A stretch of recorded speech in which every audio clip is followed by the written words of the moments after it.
Welcome back to the New Bridge Radio Show on WLTKDB Let's Talk. I am your host, Kevin Mackey, and we are connecting you to what's next in your life. And we're here to remind you that you are important to this world, and we sure are glad to have you along on this episode of the New Bridge Radio Show.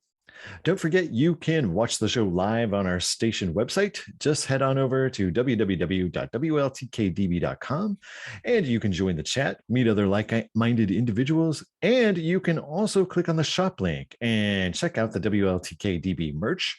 There are t shirts and hoodies and sweatpants and a whole lot more. All of it helps the station buy new equipment and bring on new programming, and we sure do appreciate all of your help. Also, if you would like to get in touch with the New Bridge Radio Show, you can email us at thenewbridgeradioshow@gmail.com. We want to hear from you. Let us know what you like about the show. And if you must, let us know what you don't like about the show. Also, if you would like to be our guest on the New Bridge Radio Show, email us and let us know your story. We love hearing from people who have found out how to connect with what was next in their life. Tonight on the New Bridge Radio Show, we are privileged to have a fantastic musician from the UK on our show. His latest album is called Anhata Earth Echoes. In addition to being a talented musician, he is a public speaker and a Qigong instructor and a sound healer. He is the talented Peter Paul Parker, and we are thrilled to have him on the show. Welcome to the show, Peter. How are you doing? I'm doing amazing, especially after such a wonderful introduction like that. Thank you very much. Well, you're sure welcome. I was fascinated by a lot of your by your music. I bought your album Anhata Earth Echoes, and it was interesting, Peter, because I started listening to the first track and I was like, "Oh, I really like that. I think this might be my favorite track." And then the next track came and I'm like, "Oh, no, this is my favorite track." Yes, yes. I thought that when I was listening to the album, I was just so impressed with the percussion that was in the album, and I'm always just such a such a sucker for really great percussion. Did you do all of the instruments in the recording?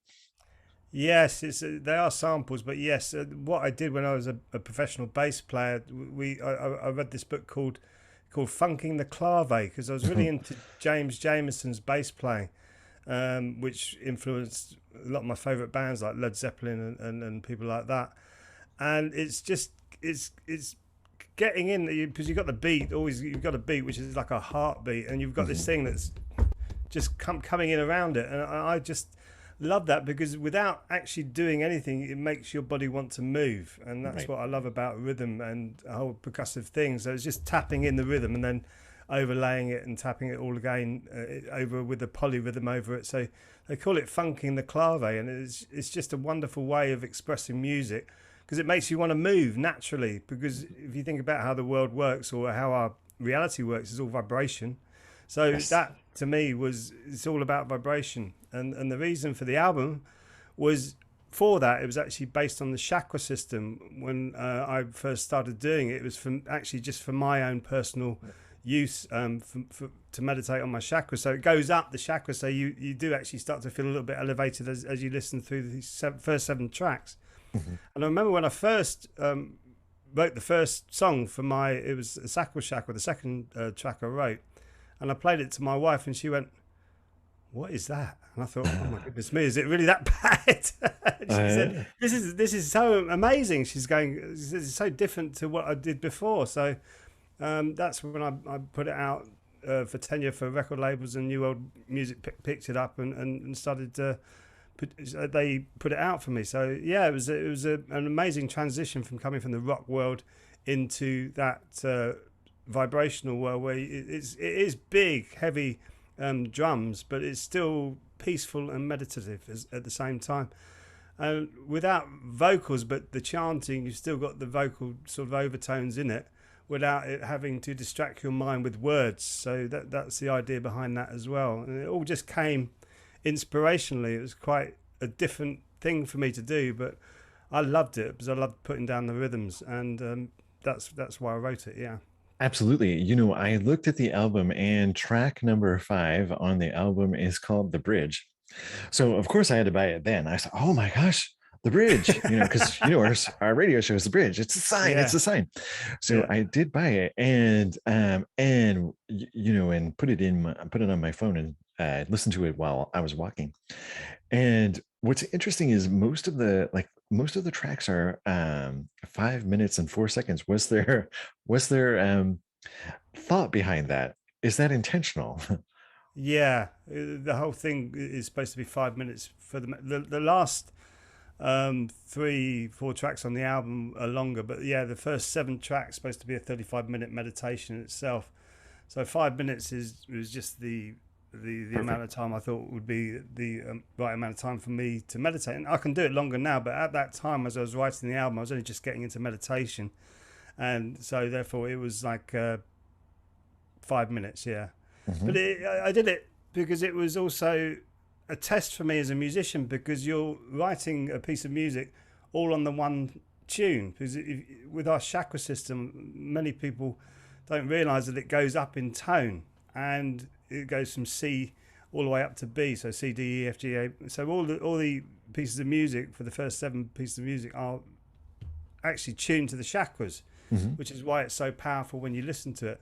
And the bridge, the fifth chakra, is your throat chakra. So that means you're coming up to a higher um, understanding of this world, which is a lot of us are stuck in our third chakra, unfortunately, Right. in the willpower and the wanting to actually learn. So we're kind of conditioned and blocked in that respect.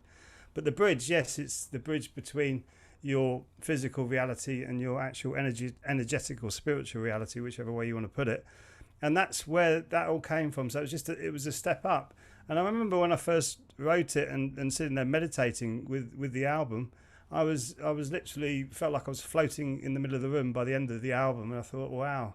And that's why I put the kind of floatier music at the end with longer sort of pieces of music just going into ambience and things like that, because it's like a journey, and the Right. bridge is the bigger part of the journey, where you understanding breaks through, because Right. we all a lot of I did at first when I first started hearing about any of this stuff.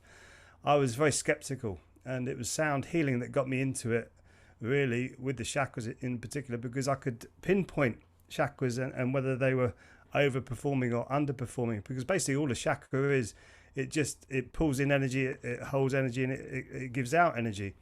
And we've got a lot of blocked information in our bodies, which I've learned Mhm. through the practice of qigong. Mhm. But before I did that, I did the album, and the album was like for me to come into this field, and it's really funny. That's how my kind of life works. Is like I do something, I think, well, why did I do that? And then all of a sudden, this thing opens up, and you go, this is why I did this, and it's just an incredible journey. It makes life much more interesting and much more rich, because you've got such a array of information in front of you. You can take any way that you want, rather than thinking, I've got to get up to today, I've got to go to work, and I've got to get home, and I've got to go to bed, and I've got to get up and do the same thing again. Actually, this opens it up into a whole different sphere, which is, I think, where a lot of human beings are getting stuck with at the moment, because they're not following their passion or what they really want to do. So music, sound, vibration, qigong, people is my passion, really. So I needed to find ways of doing that, because the rock music scene was kind of dying at that point. So there was a lot of introduction to DJs and people like that doing the music scene, and I found that my studio work was also drying up, because people didn't need basses, because you could sequence bass lines onto recorded music quite easily, Mhm. because it was all that. And then also the live scene was really being taken over by DJs, and the session work was getting harder and harder to get hold of. So that's why I wrote the album. Mhm. It was just like a whole transformation for me to go into a different field. And I have also dabbled in 432 hertz music, which I've actually put on my YouTube channel, where I've got 1 hour meditations on what we call the danjons, like the lower danjon, the middle danjon, and the upper danjon, where you're making tones on that actual chakra or that Dan John. So music is a fantastic bridge for us to get Right. into this type of field, I think, because it's easier for us to get it rather than thinking about it intellectually, which is a little bit more difficult for us to get. I think we need Right. to feel it empirically. You know what, Peter? I'm glad you mentioned your YouTube channel, because in visiting your YouTube channel, you have put an awful lot of content on your YouTube channel just in the last year. And a lot of it is extremely helpful. You have meditations on there, you have Qigong classes, you have discussions on there, you sing on there. Yeah, yeah. Yeah. And it is amazing. And so I know a little bit about your story, and I know that you've always been drawn to sound and music, and you kind of at one point decided, oh, I'm just going to do music full time. You had been working a terrible job, and you just decided, Yeah. I'm done doing this, I'm going to do music. So had Yeah. you, when you were young, did you have the bug to be a musician then? It was in my blood, as it were. It's been in my family's blood. And my second eldest brother, Terry, he was the original the lighting man for the Rolling Stones' first European tour. So we had sort of big rock stars coming around the house occasionally, and we had Mm. big music business parties. I didn't realise at the time who these people were. I just thought these are a bunch of long-haired people having a drink in our garden, sort of thing. And we had these big parties, and my brothers came up with a covers band. They're doing a covers band, and they used to jam along to a band called The Sweet and Slade and things like that. These are old glam rock bands over here in the UK. And I picked up a acoustic guitar at the time, and I thought, oh, it's my best friend at the time said, yeah, you're right on that. Yeah. Then I picked up the bass guitar and started putting some rhythms down. He went, that's it, that's you, that's what you should be doing.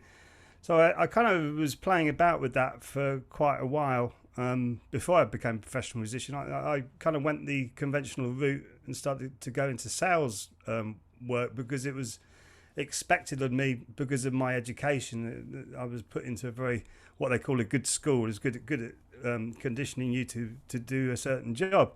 And I was good at it. Yeah, I could make money. I was fine. I had a mortgage and everything like that.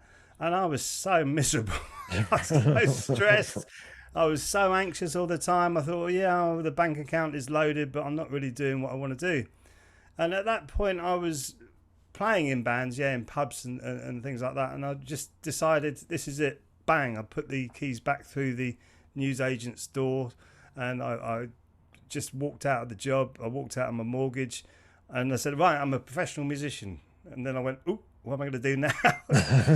And then I worked. I went to bass college. I studied under Rob Burns, who was an enormous session player at the time. He introduced me to people like Tim Rennick and things like that, who were big session players as well. I was playing actually in John Etheridge's classes, who's an enormous jazz player in the UK, and I used to sit and jam with him for his students, and that was really an eye-opener for me, thinking, well, if I can play with people like him, I can play with anybody. Right. So that gave me the inspiration to think, I'm going to get out there and do it, and I did, and I just started playing with everybody. And the biggest point to all of this is when you're out there in that session world, you always say yes to everything. Right. Yes. Right. Oh, do you want to do this? Yes, I'll do it. Yeah. Absolutely. You know, and it was I was known for when I was playing sessions in studios to get the bass done very quickly. I used to get it really done quickly because I practiced many hours every day because I thought, I'm going to do this. I want to do this. This is what I really want to do. So it was my passion to do it, and that's why I really practiced hard to get it going with that. And so any audition I had, it was really down to my personality whether I was going to get the gig or not. It wasn't really down to whether I could do it or not. So I learned reggae, I learned slapping and tapping, all that funky stuff, which I love. I loved all the rock stuff. It was I was very versatile on the bass, and I loved it, and I loved the experience. For 10 years, I was a professional musician, and I did stadium gigs. We toured. I can't remember half of it, I must say, because it just seemed natural to be drunk all the time, Oh yeah, and yeah. it was the way it was at that point in human society, that it wasn't looked upon as antisocial at all to be drinking all the time. So Mhm. some of it is a bit hazy, but it was such a brilliant time because it felt like everything was free and everything was easy, and Mhm. I wasn't worried about money. There was times when I was living in like a big mansion, and there was other times when I was living out the back of my car, a very short time, but it none of that seemed to worry me. It all went into insignificance because the gigs were always there. I was always playing. I was always out doing stuff, and it was amazing. But when they started to dry up, that's when my traumatic childhood started to kick in, because I lost my father at 19 and my mother at 11, and my father became heavily disabled at the age of 10. So it was a very traumatic childhood that I went through, and it was going into the sales job that was really triggering all that stress and anxiety and the trauma that I hadn't dealt with. And what I loved about music and the whole music scene was that I was on stage with some amazing musicians when I think back, and we used to improvise on pieces of music, and those improvisations were like 5, 6 people on stage completely connected with each other, Mhm. and you were just watching this moment unfold bit by bit, and it was I realize now that was meditation. It was an enormous Right. meditation for me, and it made the whole of the world just sink into insignificance. But that moment, you were right there, and it was just phenomenal experiences that I had on stage. And when you get the audience also in that electric sort of field, as it were, Mhm. it is phenomenal. And the first time I felt that was when I was playing with Thin Lizzy. I did a Phil Lynott tribute gig. Thin Lizzy were a big Irish rock band, Right. Mhm. and they wanted me to do the bass playing for them, for the tribute with Thin Lynott, and that was incredible to feel not just the passion from the band, was all the guys were beautiful, but Right. the audience were just electric as well. And at that point, I had my first out of body experience. I kind of just drifted up into the auditorium, and it was amazing because I just dropped all of this anxiousness, all this trauma, and everything like that. And I looked down, and in the back of my mind, it's not really thoughts that I had. It was something weird, but I was thinking a little bit. I'm playing my first big gig of my life down there, and why am I up in the halls of the auditorium as this Mhm. bubble? And it was like quite incredible experience. And I felt like that there were other like energetic fields around the top of the auditorium as well. It was a very very unusual experience, but it was so blissful, so joyful, so amazing. I realized that at that point there's something a lot more to the human condition that actually meets our eye. And Exactly. So, Peter, we're going to have to step away for just a brief moment to hear from our okay, sponsors, but I definitely want to talk about how you connected with the next part. We yes. are going to pause right here and we will be right back after these messages. Welcome back to the New Bridge Radio Show. I am your host, Kevin Mackey, and we are connecting you to what's next. And we're here talking to Peter Paul Parker about his music career and about his transition to being a sound healer and Qigong practitioner. Peter, as your music career was winding up, you went into a completely different direction. And tell us a little bit about how that started for you. Well, it was like I said about the out of body experience was quite an eye opener for me, and I wanted to look more into that. So my wife and I started going to mind, body, spirit shows, and we found this Kurdian photographer in one of these shows. So we went and had our photographs taken. She had these beautiful gold and red colours around her. I had all these moody blues and moody purples, sort of esoteric. And she said, "Oh, you must be into the esoteric." And I was going, "Yeah, yeah, yeah." I didn't really know what I was talking about, to tell you the truth. But my wife said, "I want a picture like yours. Yours is so much more interesting." Hers is obviously Mother Earth. The orange and the reds is just really Mother Earth sort of colour. So we walked around the corner and we started. We went to another stall where they were doing it with the hands, and she had exactly the same picture. But I started talking to one of the masters there outside the stall, and I was telling her about my music business, the career sort of fading. And I'd trained in martial arts before. I'd done Taekwondo, I'd become a black belt in Taekwondo many, many years before in my 20s. And she said to me, well, we do group classes, so I wasn't worried about that, but this is more Qigong based. And I thought, okay, well, it sounds interesting. So martial arts is obviously a martial art. Qigong is a healing art. Hmm. And so I started doing it in the group classes. And I realized very quickly when I was focusing my mind on my breath and my body that my stress and anxiety was starting to disappear. And then after a while getting into this, I started to realize that my trauma was starting to also alleviate. I was really angry because I'd come out of the music business. I looked at the world and go, what a mess. What a mess. And then I thought, okay, I've got to sort myself out first before I start sorting anything else out. And then that's when I started to do this Qigong, and I started to really get into it after a while. And my teacher said to me, why don't you go and teach at this elderly people's community centre? And I thought, I've got nothing to do with these elderly people. I don't know, what can I do with that? Are you crazy? My parents have died. I've got no connection with any elderly people in my family. I really felt like, but of course, still coming out of that music business sort of feeling of saying yes to everything, I said, yes, I'll do it. So I went in there and there was about 6 people there to start off with. So I started doing the techniques, and after about 4, 5, 6 weeks, there was 10 people. And after about a month or so, 2 months, there was 12, 14, 16. And the room was packed week in, week out. While I was doing all these really weird things. We do a lot of body tapping, a lot of deep breathing, a lot of talk about the chakras and the meridian lines and things like that. And I'm thinking, these people, they're just not going to buy it. And they were loving it. They were loving my because we're taught in a way to teach in a joyful manner. So it's fun and joyful. It's always love. A lot of people are serious when they're in front of a class, going, "Yes, do it perfectly." And it's not like that. There is forms that you can learn if you want to make it perfectly, which is what a lot of the scientific evidence comes from. Tai Chi is you're actually learning to move your body in a specific way. So there is a bit of that. But it's not perfection, or you're not looking to try and perfect the moves. Right. That's interesting though. Did they all, was it like Cocoon where were these older folks all of a sudden moving better and thinking better? Oh my goodness, yes. And then there were the ones who were a little bit brighter than the other ones were starting to pull the ones out who weren't coming to the classes into the classes. And they were starting to communicate better with each other. They were starting to realize that the nature of our reality is a little bit different to what we've been taught.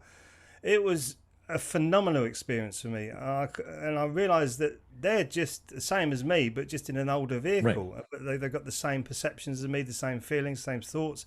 So that's what got me into the energy body, realizing that the energy body is completely different to our physical body.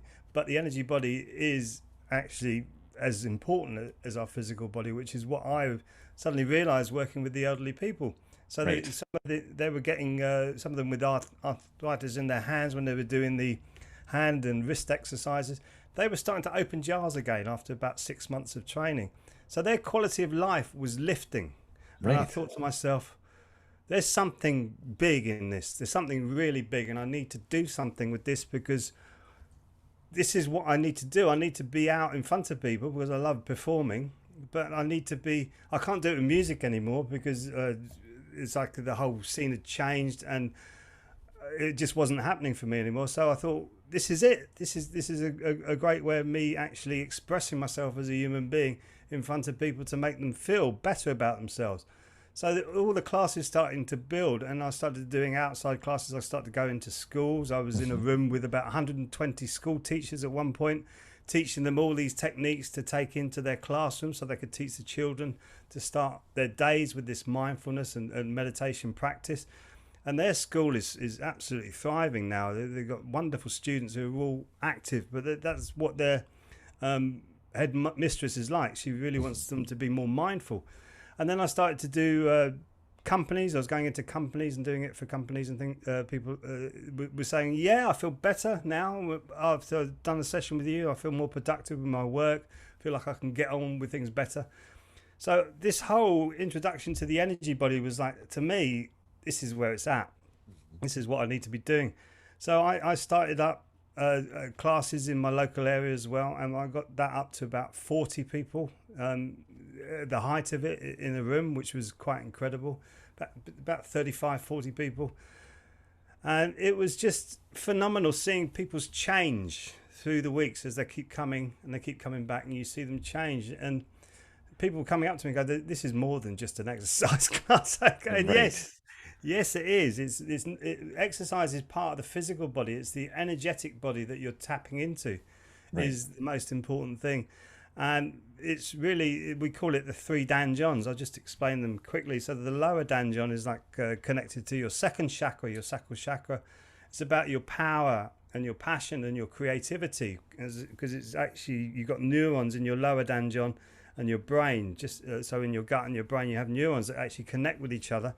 So some of that creativity will be connecting with the neocortex with us. And that's to do with your sacral chakra. So your three lower chakras are really combined into your lower danjon. So that's your willpower, your passion to get on with things. And as I was starting to open up with that with my qigong practice, I thought it was music that I wanted to do, and yes, it still is. But it's not just the music. I want to be able to touch people's lives so that they can empower themselves. And music is a bit more difficult to do that now, Right. because most people don't actually listen to the lyrics. So I realized that when I did Anahata. That's why I did it without any lyrics. And I thought this is a good way of actually touching people in a different way. So I have progressed from that, just doing qigong. I do meditation classes with mantras. We do Vedic mantras. I do Vedic mantras with the meditation, and sound toning, which comes into the sound healing Yes. arena. And you And know that, what? That is interesting too. You're the first musician that I've ever had that was also a sound healer, and it so I know that you do sound work. I thought it was all hokey, Peter, until I was taken to a park and to this huge western red cedar tree, and it's so huge that you can walk under it, and you probably could take three people and not put your arms around the tree, so it makes kind of like a cave. And oh somebody wow. brought a crystal singing bowl into this little tree cave, and started playing this crystal bowl, and um that converted me instantly Yeah, to yeah. sound actually doing something, because uh it loosened something. There were like four of us in this tree of all places, just sitting there, Mm, and they did the crystal ball, and bam, all of us felt this shift happen, this energy shift, and I was like, mm. oh, this is real.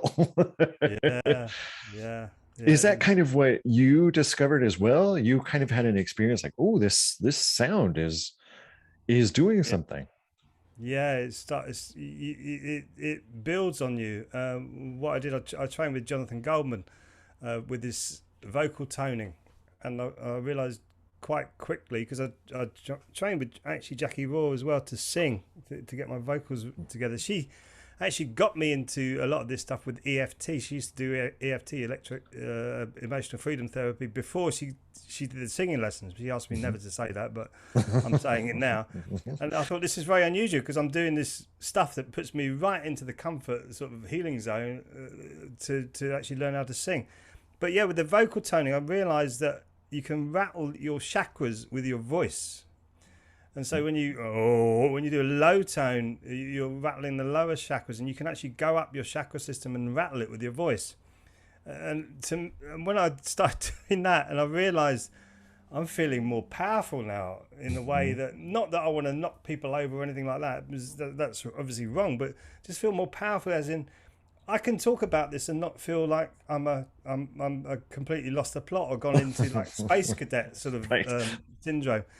It's like and then that's what made me learn more about sound healing and the power of sound, and the research that's actually gone into it is phenomenal. Right. Actual scientific research showing it's like a vasodilation, which is what you felt, which is actually opening up all the capillaries and the arteries, Because when we're stressed, see, when we're in the stress and using cortisol and as a stress hormone, Right. our body constricts, and that brings us into the material world, and that's where we're at the moment as a species, where most of us are constricted into this material world, which is why we see this is it, and anything else outside of that is garbage. That's what a lot of us felt like, and that's how I felt for many years of my life.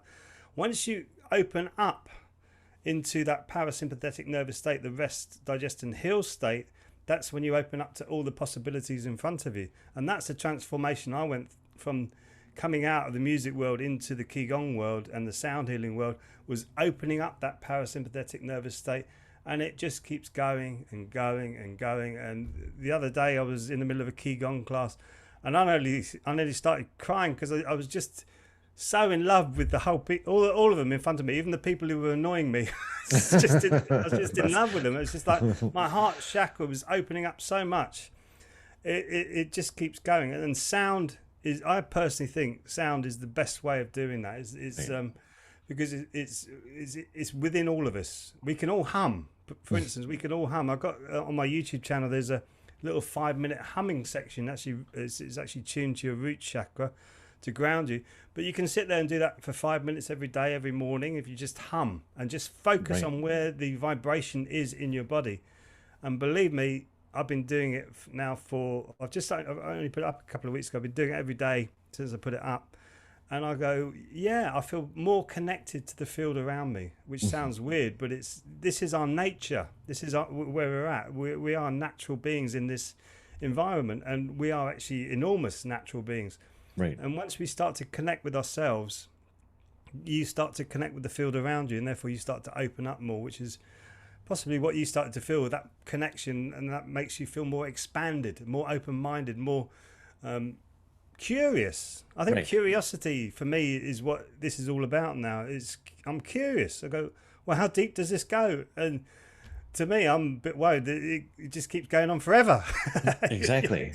You keep exploring forever. It's just, which makes life far much more interesting than just accumulating money and trying to buy everything. You're actually accumulating wisdom and knowledge into yourself, which is what the upper danjon is all about.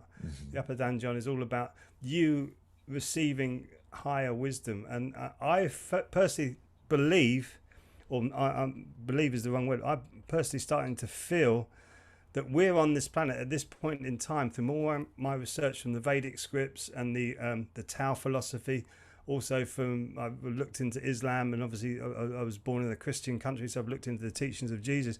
We're here to raise our consciousness and raise our vibration. That's what we're here on the planet to do, so that this world transforms into the paradise that it should be, and not the crazy world that I found when I came out of music.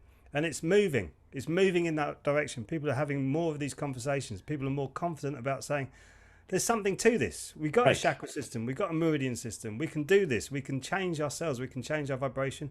And when we have conversations, we can meet people who are, don't matter how far up the ladder you are, you've always got something to talk about with somebody. Because you're saying, how's your experience? Well, I've just experienced my lower danjon, my chakra. I'm just starting to embrace the connection of the field that I'm in. And you got something to talk about for hours if you want to. Exactly. It's interesting, and it's empowering. And you see, once you do release all of this stuff, your relationships with the outside world becomes much better. So if you're walking through a park, animals won't be scared of you. When my wife and I are walking through nature, we have squirrels coming and walking right next to us, and birds almost coming and landing on our hands and things like that, because we're just at peace with where we're at in the forest, and nothing is scared of us. And it's just, you just feel just amazingly connected with everything around you, and that's what this is, and that's what we are. We're so constrained in our bodies, and it's to do with the lower chakras, mainly the solar plexus, because you can't move up into the heart, because as I say, you've got rising vibrations through your chakra system. But also we're getting pushed into the left brain with our education system, i.e. it's all got to be ordered and in a specific way that we do things. And that to me is really stopping the creativity of human beings. If we open up the chakra system and open up the right brain, it's yeah, it's a little bit messy. Yeah. But Well, life is a bit messy. So yeah. y- you know something, Peter. So I'm in the Seattle area, and it is the cradle of technology. You know, Microsoft is here, and Google, and all of these technology companies here. But you know what's interesting is there is also such an awakening happening with technical people. Mm, And you find like people here on the West Coast who have worked for Microsoft maybe for 20 years or so are suddenly all of a sudden having these profound spiritual experiences, and they're starting to discover that what they're really missing in their life and in their experience is really community. and mm, um mm, and I think a lot of us are becoming more conscious of not only nature and the outdoors, but of community, mm, and shifting our focus from that and being being a community person. And it's kind of like the like in Buddhism, ending suffering and building blessed community mm, is kind of what people are starting to understand and see. mm. Now, regarding your sound, I want to ask you something specific, because I believe when I was listening to the tracks of Anaharta, the Heart Chakra album you did, Mm. uh, I do believe that there are solfeggios mixed into those tracks. So are you familiar with those frequencies? Yeah, I've got solfeggio frequencies on my YouTube channel as well. It just literally plays there. You can sit there and listen to them. The reason I got into that was, again, sound healing, where I use the solfeggio tones over the top of somebody's energy field. And at first, I was very suspicious because a lot of that information is channeled. And I thought, Mhm. okay, but I'm going to go with it because I've got an open mind.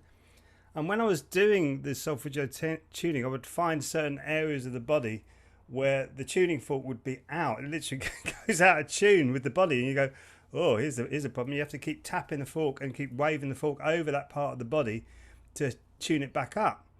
And then there was certain instances of what the solfeggio tone actually does for the human being. And I would first ask after the session, what have you been? Well, no, I'd ask, yeah, after the session, what have you been up to, and where the problems have been. And the solfeggio tones would always find where the problems were. And Oh. to me, it was like, oh my goodness, what is this? What is this? This is, and they would come out like they had a sonic bath. They're literally almost floating out, and the face was like 20 years younger, and they just felt amazing. What annoyed me about doing that was that they kept coming back as if it was like a massage parlor. And what I wanted to Mhm. do was for them to get that feeling and realize they need to get that feeling for themselves, if you know what I mean. Right. So you've got to come out of the stressful way that you're living. And I don't mind tuning you up every now and again, but I don't want to be doing it every week because, okay, yeah, you're paying Right. me, but it's like I don't want to be doing it every week because you're really not growing. And the idea of this to have this information is for you to grow, and that's always been my ethos. I don't want people coming to me all the time, but I will help, and I always will help. But it was I was realizing they're just keeping the same habits, and part of our growth and the way we heal ourselves is breaking this conditioning and breaking our habits. That's so Mhm. important. But the solfeggio tones, yes, to me, my experience, they actually are real. And I've got tuning forks and chakra tuning forks as well that I was using before. And what was really weird about the whole thing when I first picked up on it was I was using like a third eye big chakra bowl. I would tap that above their head, it's just Mhm. sitting there as they're lying down, and I'd have the um, root chakra bowl actually coming up and down above their um, crown chakra. And I could tell when they were really in tune, it would go. It's like Oh, a wow. almost like an alarm going off. But at first, it was like very quiet. Then I'd do the whole session, and I'd do that as the very last thing that I would do. And my goodness me, the change, the frequency of their body being connected with those frequencies, I just get goosebumps even talking about it now. It's just phenomenal, and it's so subtle. for them to feel it. But because the people were open-minded, they're coming in, they realised what they were getting. They just they floated out of the room. To me, it's beautiful. But you can do it for yourself, and I have got it on my YouTube channel where you can do the toning for yourself. But it takes discipline. It takes discipline to do it for yourself. You need possibly a guide. But I do that with a course. I've got like a 5 stepping stone course for shifting your consciousness, where I use sound, and we go into sound in quite a deep way. But it is all on my website. Sorry, my YouTube channel, and you can find sound toning there, so you can start to do it for yourself. Humming as well is really important. But yes, the solfeggio tones, the chakra tones, we are all vibration. And It was Tesla who said, wasn't it, if you want to unlock the secrets of the universe, think of sound, frequency and vibration.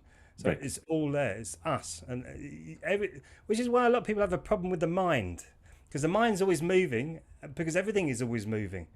But you can actually focus your mind on your body and then your experience. It stops becoming a time traveler. It stops thinking about, oh, but I did that in the past and that was really bad.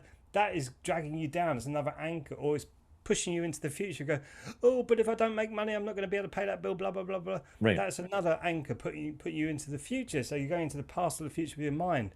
And if you think about it, your mind and your body wants to be together. And when it's doing this, going out everywhere, it's stressed. So what I love about Qigong, even the sound, toning, it's all making you focus on your body. And it's as simple as that. That's the answer to everything, is you focusing on your body and the environment immediately around you. And when you start to go outside of that, which is, I must admit, it's difficult to do it at first. I couldn't do it at first at all. They get me. My teacher used to say, lie there and breathe for 5 minutes into your danjon, your lower abdomen, and straight away 10 seconds my mind's off. Oh, yes. You know what, I had a Tai Chi instructor that used to do stuff like that to me. Stand it over here and do the standing meditation for about 5 minutes. yeah So when you having been in martial arts and doing Qigong, were you able to correlate the two pretty closely? Yeah.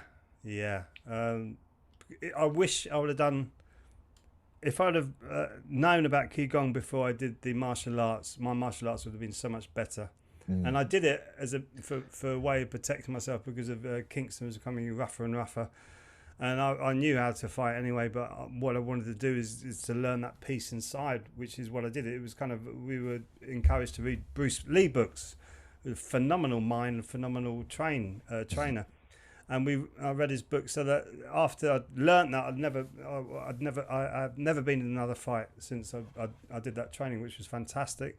Even though the offers have been there, I've walked away peacefully, even though I can handle myself, as it were. So, but Qigong was making me get deeper into it this time, because I realised the state my body got in after the abuse of the music business, and I had to work on that. I had to work on getting my body back into a proper state. So that was quite a challenge for me in that respect. But once I'd done that, then the attributes of the mind came in, of where I can focus my energies. And I'd realised that when I was focusing on what I was passionate about, I was really happy. And when I was focusing on what I'm not passionate about, I became depressed again. Not depressed, but just like stressed, anxious, not feeling my true self. So it was focusing on what I want to do is really important. And that is the big question we all need to ask ourselves, is what do you actually want? What do you want? And that's the journey. Once you start to try and answer that question, what do I want? And then the next questions that come up are, who am I and what am I doing here? And all these three actually start to go together. And once you start to unravel those with an open mind, you find yourself in these really bizarre positions, like waving tuning forks over people, sitting under trees with tuning bowls, and chanting and humming with people, and you do all these weird stuff, and then you realise, this is amazing. Right. I'm really happy.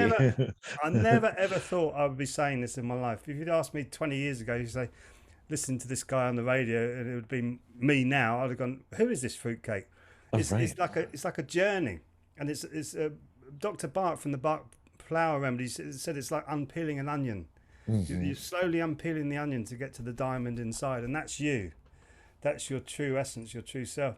And a lot of people think this path to what some people call enlightenment or cleansing yourself, you're going to lose your personality. No, never ever lose your uniqueness. It's you. That is you, fundamentally you. Because you can have two people on a mountaintop looking at the world, and both of them will have completely different views, Hmm. but both of them can teach each other those different views, and they will both get something out of that. So Right. there's Tao stories that say, I want to go and find the Tao Master. Where's the Tao Master? The Tao Master will go, everybody's your teacher. Why are you looking for me? What's the matter with you? Go and speak to everybody, and they'll all teach you. We all have something to offer, and we all have something to put into this mixing pot of energy that we live in. And as I say, it's all about raising our consciousness. And when you do listen to somebody who is a little bit more up the ladder, as it were, or along the path, then you be open-minded to it. And then Right. your intuition, your sixth chakra will tell you this is a load of rubbish, or this is really good stuff. I want to follow this through. It depends what you are here to do. Really, it Right. really does.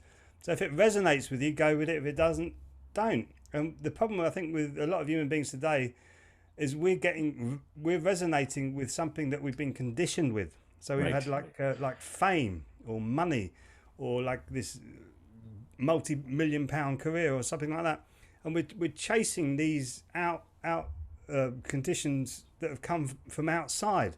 We're not actually chasing what's come from inside, like your heart. Hmm. And the money, if you want to serve a million people, that's when you become a millionaire. So your idea really should be to serve 1 million people, not to try and make $1 million out of each $1 out of each person to make that $1 million.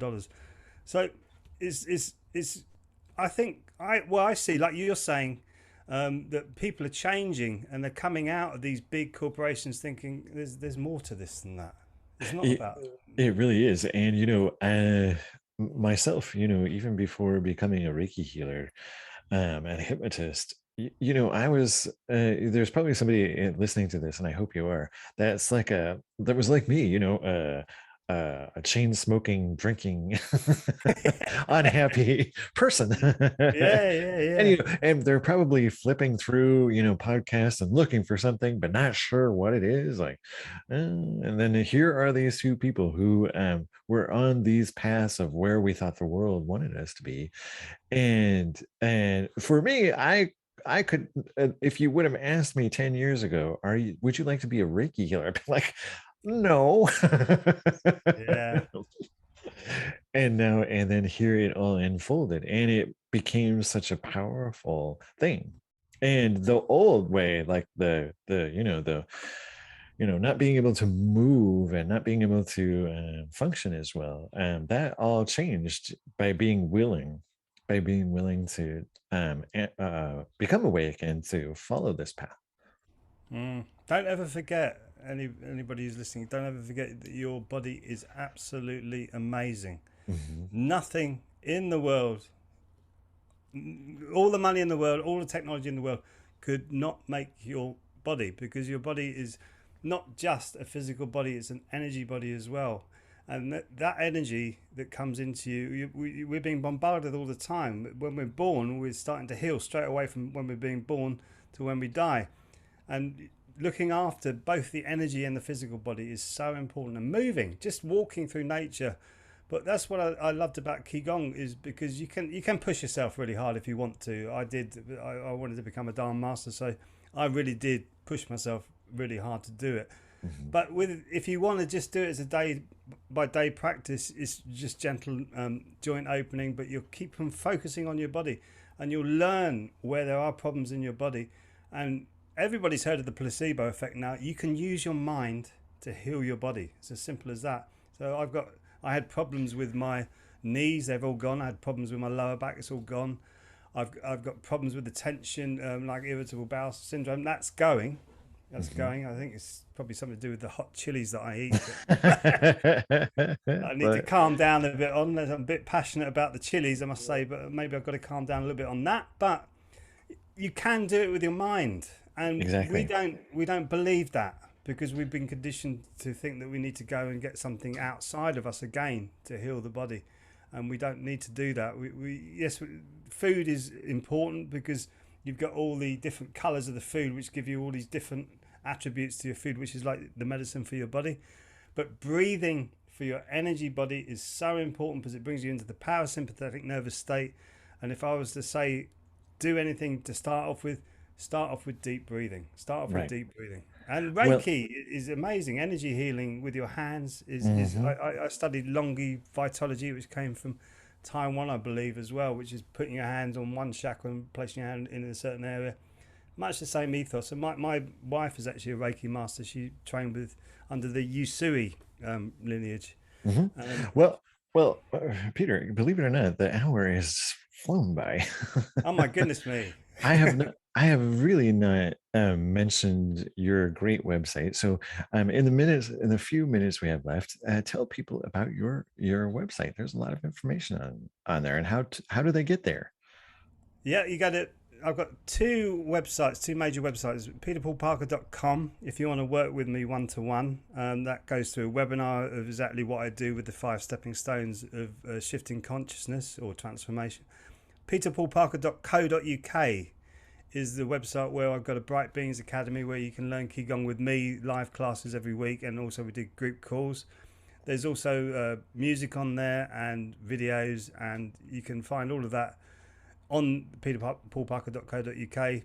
And also there's a link to that one to my one-to-one coaching as well as peterparker.com as well. So you'll find me if you Google Peter Paul Parker. Both of those websites come up quite high because there's only one Peter Paul Parker. There's many Peter Parkers. Yes, we all know. But I think there's only one at the moment. There's another musician called Peter Paul Parker, but I've got a good web presence now, so you can find me that way.